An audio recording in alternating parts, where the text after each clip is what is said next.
Hello friends, let us now learn about the new question. 27-year-old man with fever, general malaise in his left antecubital fossa are the needle tracts.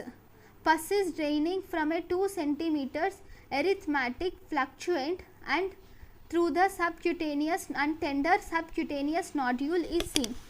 There is jugular venous distension with S3 gallop pansystolic murmur which is heard best along the lower left sternal border, accentuated during inspiration.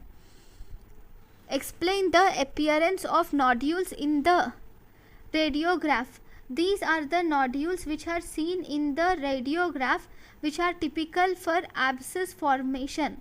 Suggest the pathological mechanism for these findings. See, this is a person of IV drug abuse.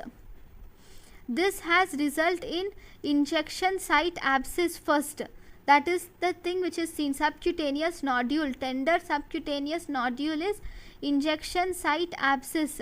From here all the organisms go through hematogenous spread and it goes to the tricuspid valve, causing tricuspid endocarditis and tricuspid valve regurgitation.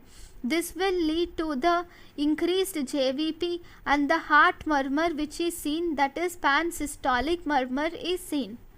And so this is because of tricuspid regurgitation which has occurred due to IV drug abuse. So thank you for watching.